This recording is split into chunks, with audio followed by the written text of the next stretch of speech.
Courtney King, thank you for joining us for this Facebook Fastcast. UN Ambassador Nikki Haley is defending President Trump's new decision on Iran. The Richland County Sheriff's Department took protecting and serving to a new level. They hosted their annual Tip a Cop event at the Red Robin in Sandhills. Today, the flags on all state buildings fly at half staff from sunup to sundown. Governor Henry McMaster gave the orders earlier this week. Check in with Skywatch meteorologist Chris Phillips. Chris, will it ever feel like fall?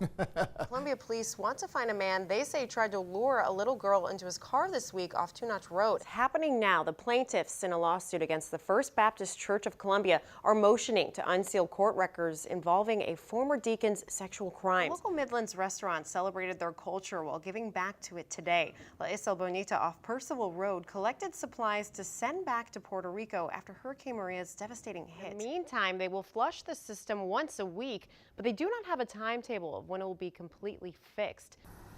She used to come in here with her friends, and a whole bunch of them. For a quarter of a century, Dale Dinwiddie's missing flyer has hung on the wall in Andy's Deli in Columbia's 5 Points. This is the original poster when she first, like the next day she was missing. Andy Schnan says the 23-year-old was a frequent customer before she disappeared from 5 Points on September 24th, 1992. She was a very nice girl. Schnan owns the 40-year-old deli. He remembers her fondly. She was beautiful, and everybody was sad when she was missing. She had gone to the U2 concert at Williams-Brice Stadium that fall night.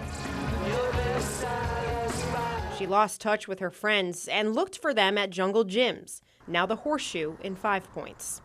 She was last seen walking toward Hardin and Green Street. Dale Dinwiddie wasn't the type of person that would run away or anything like that.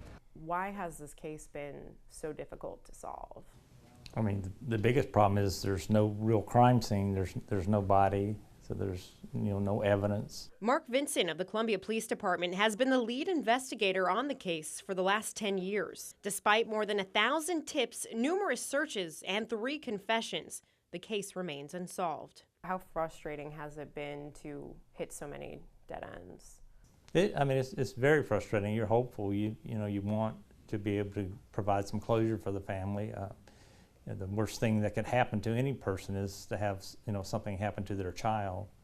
Dale's parents and brother still live in the Columbia area. Maybe someone will remember something that could help us find Dale. But declined to be interviewed. In a statement to Watch Fox News, they say, quote, "We want to keep the focus on Dale and not our family," end quote.